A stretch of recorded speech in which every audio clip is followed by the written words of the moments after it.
The baby stopped crying the moment he touched her. That was the first sign. At 3:17 a.m., the hospital corridor was nearly empty. Pale lights, echoing footsteps, the smell of antiseptic mixed with exhaustion. Ayan Malik stood frozen near a wooden bench, staring at a small bundle wrapped in a thin white cloth. No name tag, no parent. Just a baby, abandoned. The nurse spoke quietly, almost tired of saying the same words every night. She was left an hour ago.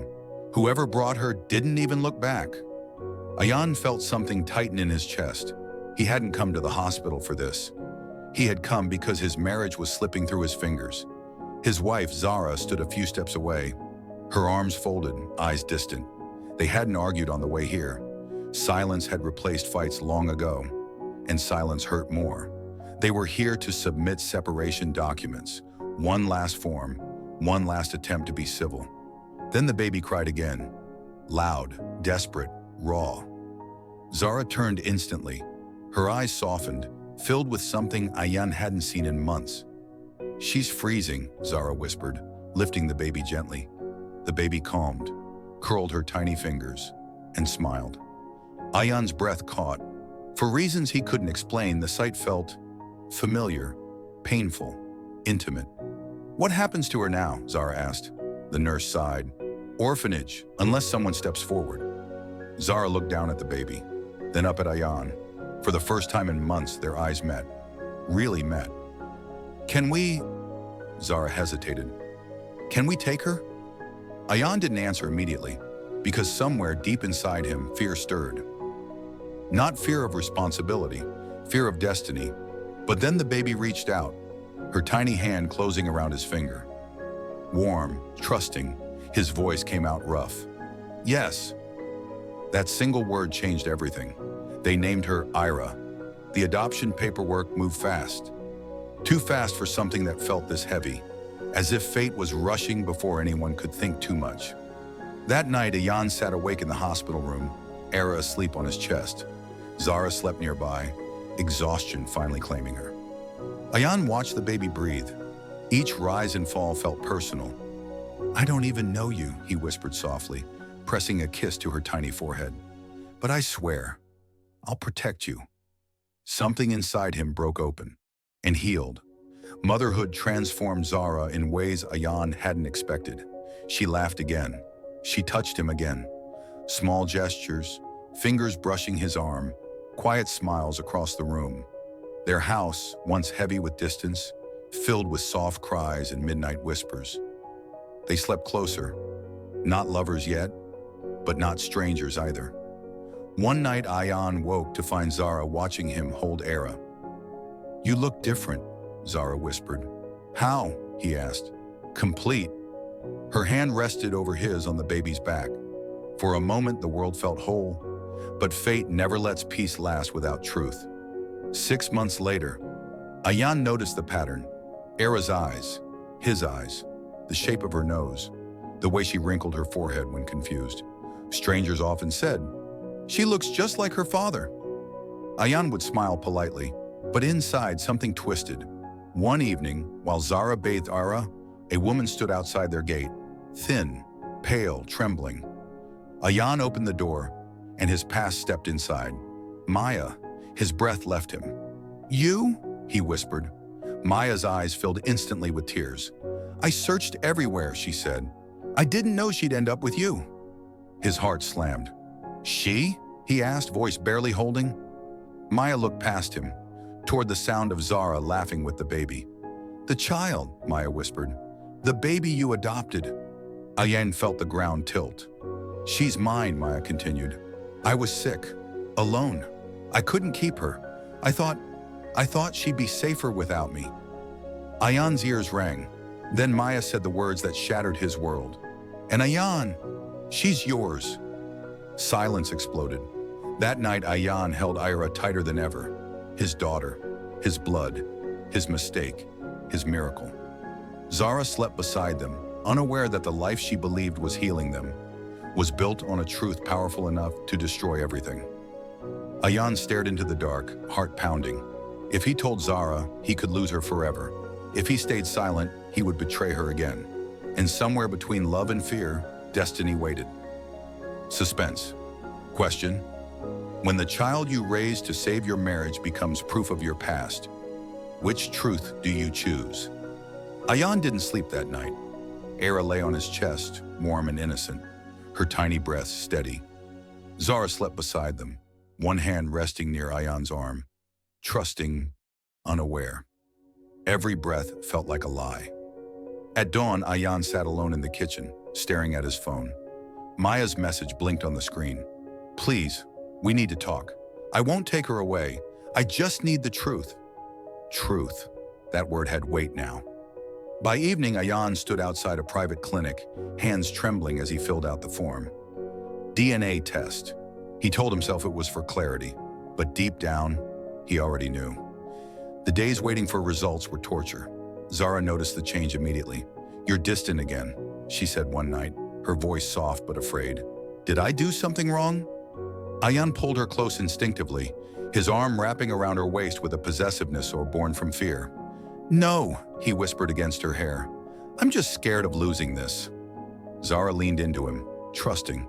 Her lips brushed his jaw, a small kiss, familiar and comforting. Ayan closed his eyes. If she knew the truth, would she ever touch him like this again? That night, their closeness deepened. Not passion, but intimacy. Fingers laced, foreheads touching, promises unspoken. And that made the guilt unbearable. The envelope arrived on a quiet afternoon. White, thin, final. Ayan sat in the car, the same car where everything had once begun, and opened it with shaking hands. Probability of paternity, 99.9%. The world stopped. He pressed his forehead against the steering wheel and cried. Not quietly, not with dignity, but with the raw sound of a man losing everything at once. Era was his, but Zara would never forgive him. Zara found out the same night, not gently, not slowly. Maya showed up, unannounced. I didn't mean to hurt you, Maya said through tears. But she deserves to know. Zara stood frozen as the words fell. Affair, pregnancy, abandonment, DNA.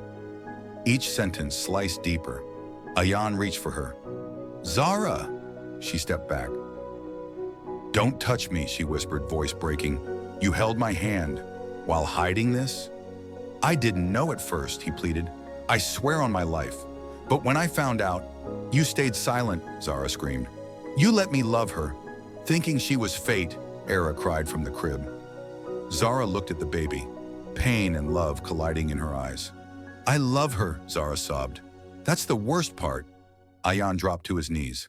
I'll leave, he said. I'll give you everything. Just don't take her away from me. Zara laughed bitterly. You already took everything from me. The separation was swift. Papers signed, home divided, love buried under truth. Ayan kept custody. Zara walked away, not because she stopped loving Era, but because staying hurt too much. Years passed. Ayan became both father and mother. He learned braids, packed lunches, wiped tears. At night, he kissed Era's forehead and whispered, You saved me, even when I didn't deserve it. Sometimes Zara watched from a distance, school gates, park benches, birthdays she wasn't invited to. She saw the man Ayan became, gentle, devoted, unbroken by responsibility, and slowly, anger softened into ache. One evening, Era asked innocently, Papa, why does Mama cry when she sees me? Ayan swallowed hard.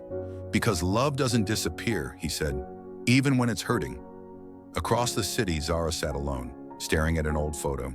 Ayan holding Ira as a newborn. She whispered to the empty room. He raised her, without knowing she was his, and something inside her shifted.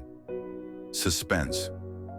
Question: if a man proves his love after losing everything, does he deserve a second chance? The reunion didn't happen with apologies. It happened with a child's question. Ira was 7 when her school organized a family day. Parents sat in rows, cameras ready, smiles practiced.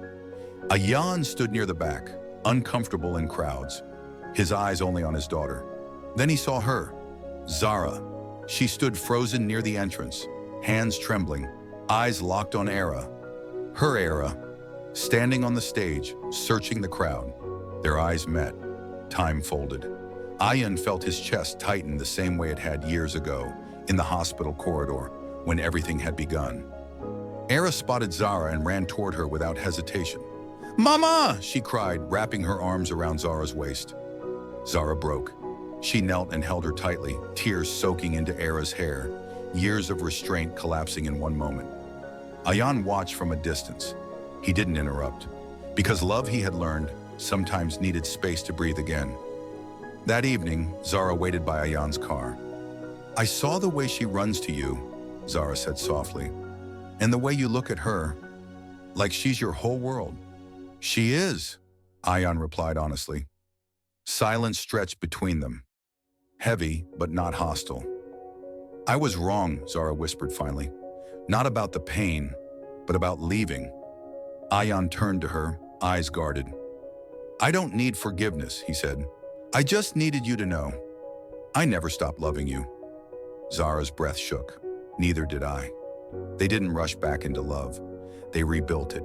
Slow dinners, shared school runs, late conversations where truth replaced fear. One night, Zara fell asleep on the couch, her head resting against Ayan's shoulder.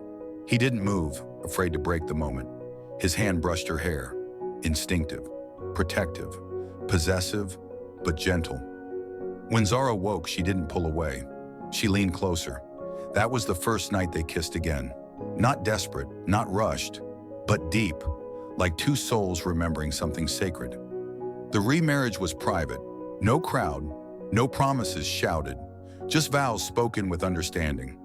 Their first night as husband and wife again was nothing like before. This time, love wasn't innocent, it was earned. Ayan's hands trembled as he held Zara, kissing her slowly, deliberately, as if afraid she might disappear. Zara responded with equal hunger, equal certainty. "You're mine," he whispered, not from insecurity, but from devotion. Zara pulled him closer. "I chose you, again." Their closeness was intense, consuming, not just physical but emotional. Every touch carried memory. Every kiss carried forgiveness. They didn't rush sleep. They stayed awake, holding each other like survivors who had finally made it home. Ayan pressed his forehead to hers. "I'll protect this," he promised, "with everything I am." Zara smiled through tears. "I know."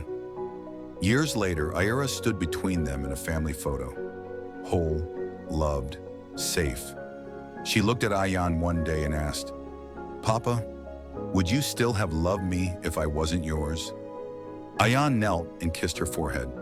"I loved you before I knew," he said. "That's the kind of love that never leaves." Zara watched, her heart full, because fate had tested them, broken them, and returned everything they protected with love. Final motivation and lesson. Love isn't proven by blood. It's proven by who stays when leaving would be easier. If a man protects a child without knowing she is his, that love is already divine. Fate may delay happiness, but it never denies love that is pure. And time.